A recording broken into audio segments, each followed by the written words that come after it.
My predator mother-in-law flirted with every boyfriend I had, until I started dating her son's parole officer. My name is Jessica, and I need to tell you about the most twisted family dynamic I've ever been part of. And trust me, I've seen some messed up stuff in my 32 years. It started when I was 24 and dating this guy named Marcus. Nice guy, worked in IT, had his own apartment, normal stuff. We'd been together maybe 3 months when he asked me to meet his mom, Linda. I should have known something was off when he got this weird look on his face while asking, like he was scared and resigned at the same time. Linda answered the door in a silk robe at 2 in the afternoon on a Saturday. She was 51 at the time, but she'd had work done. A lot of work done. The kind where you can't quite pin down what's different, but everything looks just slightly off, like a filter on reality. "You must be Jessica," she said, and her eyes went straight past me to Marcus. Then she actually licked her lips. I'm not kidding. She licked her lips while looking at her own son. I should have run right then. We sat down for lunch, and within 10 minutes, Linda had positioned herself so close to Marcus that I was basically squeezed to the edge of the couch. She kept touching his arm, laughing at everything he said. At one point, she actually fed him a strawberry. I watched this happening, and my brain couldn't process it. This was his mother, his actual mother. Marcus looked mortified, but also kind of numb to it. Like this was just how things were. Then Linda turned her attention to me. "So Jessica, what do you do?" "I'm a graphic designer." "Oh, how cute." She said it like I just told her I made friendship bracelets for a living. "Marcus needs someone more substantial, don't you think, baby?" She called her son baby. While stroking his thigh, we left 20 minutes later. I didn't bring it up in the car because I didn't even know how. "What do you say?" "Hey, your mom was basically trying to seduce you in front of me?" "That sounds insane." But it got worse. Linda started showing up at places. The coffee shop near my apartment where Marcus and I would meet. The restaurant where we had our first date and kept going back to. The gym where Marcus worked out, and every single time she'd be dressed to kill. Tight dresses, low-cut tops, heels that could double as weapons. She'd spot us, act all surprised, and then insert herself into whatever we were doing. The worst part? She'd flirt with Marcus right in front of me, touching him, making innuendos, batting her eyelashes. And when she wasn't flirting with her own son, she'd turn that energy on me in this weird, competitive way, like she was showing me how it was done. 3 months later, Marcus and I broke up. He said it wasn't working out. I knew the real reason. His mom had gotten in his head. Or maybe she'd always been there and I was just the latest casualty. I didn't date for a while after that. The whole thing had left me feeling dirty and confused. Then I met Ryan. Ryan was different. He was a contractor, built like he actually used his muscles for real work, not just gym selfies. Confident, funny. He had his own house and a dog named Brutus. We clicked immediately. 4 months in, he mentioned his mom was having a birthday party and wanted to meet me. I got a bad feeling in my stomach. "What's your mom's name?" "Linda. Linda Patterson." My blood went cold. "Does she have another son named Marcus?" Ryan's face changed. "Yeah, how do you know that?" I told him everything. Every detail. The robe, the strawberry, the touching, the showing up everywhere. By the end, Ryan looked pale. "She did the same thing to Marcus's last girlfriend," he said quietly. "And the one before that, he doesn't date anymore because of it. Why didn't you warn me?" "I didn't know you dated Marcus. And honestly, I thought maybe with me it would be different. We're not that close. I barely see her anymore." That should have been another red flag. When a grown man says he barely sees his mother, there's usually a reason. But I was already invested in Ryan. I really liked him. So I agreed to go to the party, but I made him promise we'd leave the second she started any weird behavior. The party was at Linda's house. She answered the door in a dress so tight I don't know how she breathed. When she saw me, her smile faltered for just a second. Then it came back, bigger and faker than before. "Jessica." "What a surprise." "Hi, Linda." She gave Ryan a hug that lasted way too long, pressing herself against him in a way that made several party guests look uncomfortable. Then she pulled back and actually adjusted his collar while staring into his eyes. "You look so handsome, sweetheart. Doesn't he, Jessica?" "He does. But then again, both my boys are gorgeous." "Good genes." She winked. The party was a nightmare. Linda made sure to position herself between Ryan and me at every opportunity. She'd pull him aside to show him something, always touching him, always leaning in too close. When he tried to step away, she'd pout and make comments about how her own son didn't want to spend time with her on her birthday. Other people at the party seemed oblivious. Or maybe they just didn't want to acknowledge what was happening. Denial is powerful. I was getting myself a drink when I felt someone beside me. It was Marcus. "I'm sorry," he said. "For what?" "For not warning you about mom when we were dating. I thought if I just didn't talk about it, maybe it would be different with you." "It's okay. It's not okay. She ruins everything." He looked exhausted, like the weight of his mother's behavior had been crushing him for years. "She's already doing it to Ryan, isn't she?" I nodded. "You should get out now, before it gets worse." But I didn't listen, because a week later Ryan proposed. I said yes because I loved him and I thought we could handle his mom together. I thought our relationship was strong enough. I was so stupid. The wedding planning was a horror show. Linda inserted herself into every decision. She'd call vendors and change things without asking me. She'd show up at dress appointments and tell me which dresses made me look fat. She'd corner Ryan and cry about how his wedding was making her feel old and unwanted. And she started doing this thing where she'd make comments about how Ryan could do better, how he was settling, how I wasn't sophisticated enough for the Patterson family. The Patterson family, by the way, consisted of Linda, her 2 sons, and her ex-husband who'd fled to Arizona and refused to speak to any of them. 1 month before the wedding, I found Linda in my apartment. I'd given Ryan a key, and apparently he'd been careless with it because there she was, sitting on my couch, going through my wedding planner. "What are you doing here?" "Just wanted to see what you were planning for my son's big day." She smiled. "These flowers are all wrong. Ryan hates roses." Ryan picked those roses with me. Well, he was probably just being polite. You know how he is. Always trying to make people feel better about their bad choices. I called Ryan immediately. He was furious. He drove over, confronted his mother, took back his key. She cried and said she was just trying to help, that she was going to lose her baby boy, that I was taking him away from her. Ryan told her she was the one pushing him away and that she needed therapy. She stopped crying immediately. Her face went cold. "You'll regret this," she said, looking at me. "We got married anyway." The ceremony was beautiful. Linda wore white, actual white, to her son's wedding, and she positioned herself in every family photo like she was the bride. The marriage lasted 8 months, not because Ryan and I didn't love each other, but because Linda made it impossible. She'd call at all hours. She'd show up unannounced. She'd fabricate emergencies to get Ryan to come over, and when he did, she'd answer the door in lingerie or a towel or nothing at all. Ryan would come home shaking, upset, disgusted, but also somehow unable to fully cut her off. She's my mother, he'd say. I can't just abandon her. She's not acting like a mother. I know, but knowing didn't change anything. I filed for divorce on a Tuesday morning. Ryan cried. We both cried. We loved each other, but Linda had poisoned everything. She'd won. I moved back to my parents' house for a while. I was 31, divorced, and completely broken. My mom held me while I cried and said, some people are just toxic. Some families are just cursed. I didn't date for 2 years after that. Then I got a job at a design firm in the city, moved into a new apartment, and decided to try again. His name was James. He was a teacher. Thoughtful, gentle, good with kids. We met at a bookstore. Very wholesome. 8 weeks in, I learned his last name was Patterson. I actually laughed, like a slightly unhinged laugh that made James concerned. Are you related to Linda Patterson? His face told me everything. She's my aunt. My dad's sister. I told him the whole story. All of it. Both relationships. The weird behavior. The divorce. By the end, James looked sick. I'm so sorry, he said. Aunt Linda is, yeah, the whole family knows she's messed up. That's why nobody talks to her except Marcus and Ryan, and even they try to avoid her. This is insane. How do I keep meeting men related to this woman? It's a small city. It wasn't that small, but I really liked James, and he seemed normal, and his connection to Linda was distant enough that I thought maybe, finally, this could work. We dated for 6 months. Linda never found out. James made sure of it. He didn't tell his cousins about me. He kept our relationship off social media. We were like secret agents. It was exhausting, but also kind of exciting. Then James got a new job in Seattle. He asked me to come with him. I should have said yes immediately. This was my chance to escape Linda's orbit entirely, to start fresh somewhere she couldn't reach. But I hesitated. My family was here. My job was here. My whole life. I need to think about it, I told James. He gave me 2 weeks. During those 2 weeks, I ran into Marcus at a grocery store. He looked terrible. Thin, tired, like he hadn't slept in weeks. Are you okay? I asked. Not really. He laughed bitterly. Mom's been worse lately. Ryan doesn't see her anymore at all. He changed his number. So she's focused everything on me. Marcus, you need to get away from her. I know. I'm trying. My therapist says he stopped. Never mind. What? Nothing. I'm in a bad place right now. That's all. We talked for a few more minutes. He told me he'd been arrested 3 months ago. DUI. He'd been struggling with drinking as a way to cope with everything. The case was still ongoing. He had a court date coming up. My heart broke for him. This woman had destroyed both her sons. I went home and called James. I told him yes. I'd moved to Seattle with him. He was so happy. We started making plans. I gave notice at my job. I started packing. Then, 1 week before we were supposed to leave, James called me crying. I can't do this, he said. What? Why? Linda found out. She called my dad. She told him I was abandoning the family. She made this huge scene. She said you're some kind of predator who targets her family. My dad believes her. He said if I move to Seattle with you, I'm cut off from the whole family. James, she's lying. You know she's lying. I know. But my dad, he's my dad. I can't lose my whole family. We broke up over the phone. I didn't even get to see him one last time. I was so tired. So done with everything. I stopped trying to date. I threw myself into work. I adopted a cat. I became that person. Months passed. I was okay. Not happy, but okay. Then I got a call from Marcus. I hadn't heard from him in almost a year. Jessica, I need a favor. What kind of favor? Can you come to my court hearing? I know it's weird to ask, but I don't have anyone else. Mom will be there, and I need someone on my side. I didn't want to go. I didn't want to see Linda ever again. But Marcus sounded so desperate, and I knew what it was like to feel alone because of that woman. Okay, when is it? The courthouse was exactly as depressing as you'd imagine. Gray walls, fluorescent lights, uncomfortable benches. Linda was there, dressed in all black like she was attending a funeral. When she saw me, her eyes narrowed. What are you doing here? Marcus asked me to come. Of course he did. You've probably been sleeping with him behind Ryan's back this whole time, haven't you? I didn't respond. There was no point. The hearing was quick. Marcus got probation, community service, and mandatory counseling. He also had to report to a parole officer monthly. After it was over, Marcus hugged me tight. Thank you for coming. Of course. Linda stormed over. Don't think this changes anything. You're still a predator. You're still trying to steal my boys. Linda, I'm not trying to steal anyone. I just came to support Marcus. Support. She spat the word. You don't know what real support is. I'm their mother. I'm the one who's always been there for them.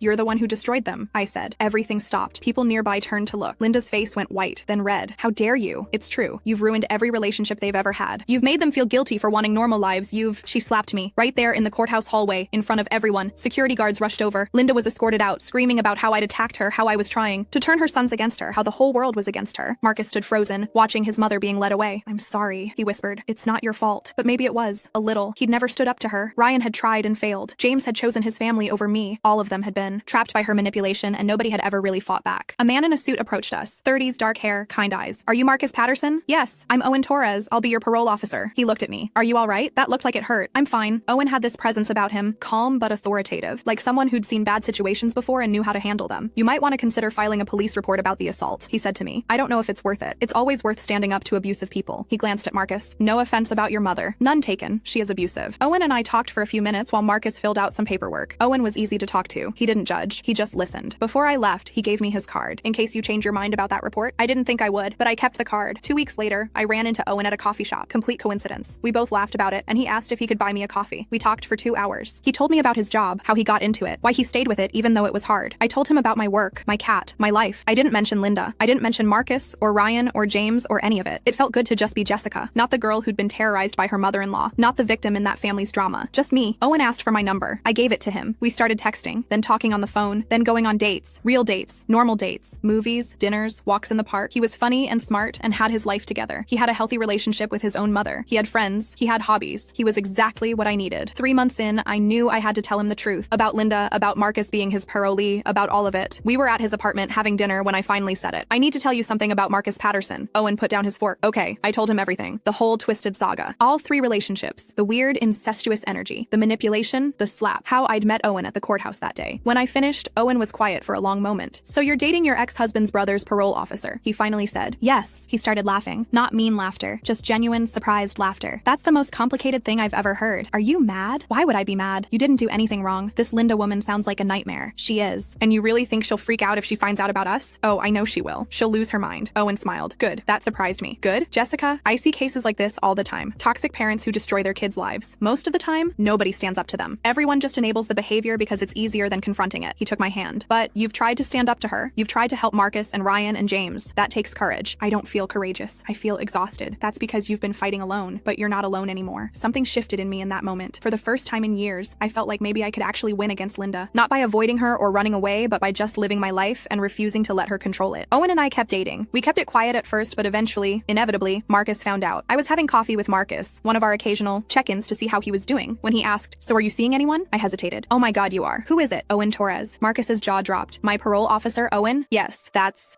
actually amazing." He started laughing. "Mom is going to absolutely lose it when she finds out." "I know. Good. She deserves it. She deserves to know that she can't control everything." We talked more about it. Marcus was doing better. The therapy was helping. He'd been sober for 6 months. He'd started dating someone new, a woman who lived 2 states away and had never heard of Linda Patterson. "I'm thinking about moving," he told me. "Getting away from here, from her, starting over." "You should. Ryan did it. He's in California now. Has a girlfriend. He's happy." "Really?" "Yeah. He completely cut Mom off. Changed his name, actually. Goes by Ryan Foster now, his girlfriend's last name. Mom tried to find him, but he's gone ghost. Good for Ryan, I thought. A month later, Linda found out about Owen. I don't know how. Maybe Marcus let it slip. Maybe she saw us together somewhere. Maybe she'd been stalking me this whole time and finally put the pieces together. She showed up at my apartment, pounding on the door, screaming, "Open this door. Open it right now." I called Owen. He was there in 10 minutes. When Linda saw him, her face went through about 5 different emotions. Shock, anger, disbelief, rage, and finally something that looked almost like respect. "You," she said, pointing at him. "You're sleeping with her?" "I'm dating her," Owen corrected. "There's a difference. You don't understand what she is. She's a predator. She targets my family. Mrs. Patterson, I'm going to stop you right there." Owen's voice was calm but firm. "I've read Marcus's file. I've seen the family history. I know what you've done to your sons, and I know what you've done to Jessica." Linda's mouth opened and closed like a fish. "I also know that you slapped Jessica in a courthouse hallway, which is assault. She never filed charges, which was generous of her. But if you come here again, if you harass her again, if you even look at her wrong, I will make sure that assault charge gets filed. Do you understand me?" Linda looked at me. For the first time ever, there was something other than smugness or manipulation in her eyes. There was fear. "This isn't over," she said. "Yes," Owen said quietly. "It is." She left. I stood there shaking. Owen put his arms around me. "Is it really over?" I asked. "With people like her? Maybe not completely, but you've got backup now. And I'm not going anywhere." Linda did try a few more times. She called. She sent letters. She even hired a private investigator to dig up dirt on Owen, which backfired spectacularly when the investigator found nothing and told Owen about being hired. But slowly, her attempts got weaker, more desperate, more pathetic. Marcus moved to Colorado. He sent me a postcard saying he'd met someone, a therapist actually, who understood family trauma. They were taking it slow. Ryan stayed in California. I never talked to him again, but I heard through Marcus that he was engaged. His fiancée had never even heard of Linda. James texted me once, months later. "I'm sorry I wasn't brave enough. I'm glad you found someone who was." Owen and I got engaged after a year and a half together. No drama, no interference, just us making a decision about our future. We kept it small, just family and close friends. Owen's mom was there. She was lovely, normal. She welcomed me with open arms and didn't try to seduce her own son, which was refreshing. Linda wasn't invited. She found out anyway and tried to crash the wedding. Security escorted her out before she even got close. Standing there at my reception, watching her being led away while I held my new husband's hand, I felt something I hadn't felt in years. Peace. Not because Linda had finally given up, but because I had finally stopped giving her power over my life. Owen leaned down and whispered in my ear, "Want to know something funny?" "What?" "Marcus just texted me. He got a new job, completely out of state. He's officially done with probation early because he's been doing so well. He's free. We were all free." Linda sent one final letter 3 months after the wedding. I almost didn't open it, but curiosity won. Inside was a single sentence. "You took everything from me." I showed it to Owen. He read it and shook his head. "She still doesn't get it," he said. "She lost them because of what she did. Not because of you." He was right, but I wrote back anyway. Just one sentence. "They were never yours to lose." I never heard from her again. Last I heard, Linda was living alone in that same house, still convinced she was the victim in all of this. Still telling anyone who would listen about how her evil daughter-in-law stole her sons away. The thing is, I didn't steal anyone. I just existed. I just tried to have normal relationships. I just refused to play along with her twisted games. And in the end, that was enough. Marcus is thriving now. He's been sober for 3 years. He's engaged to his therapist girlfriend. They're talking about having kids someday, and he jokes that he's going to be the world's most aggressively normal father, just to spite Linda. Ryan is married. Owen and I went to the wedding last year. It was beautiful. Ryan looked happy. Really, genuinely happy. His wife had no idea about any of this history, and he wanted to keep it that way. A fresh start. James is still single as far as I know. He sends a Christmas card every year with a handwritten note apologizing apologizing again. I've told him he doesn't need to, but I think he needs to forgive himself more than I need to forgive him. And me? I'm sitting here in the house Owen and I bought together, writing this whole thing out because someone asked me at a party how I met my husband, and the answer was too complicated to explain casually. Oh, he's my ex-husband's brother's parole officer. Doesn't quite capture the full story. But if I'm being honest, the real story isn't about Linda at all. It's about refusing to let toxic people define your life. It's about finding people who support you instead of sabotaging you. It's about having the courage to keep trying even when it feels like the universe is playing a sick joke on you. It's about the fact that sometimes the best revenge isn't revenge at all. It's just living well. And I'm living very, very well.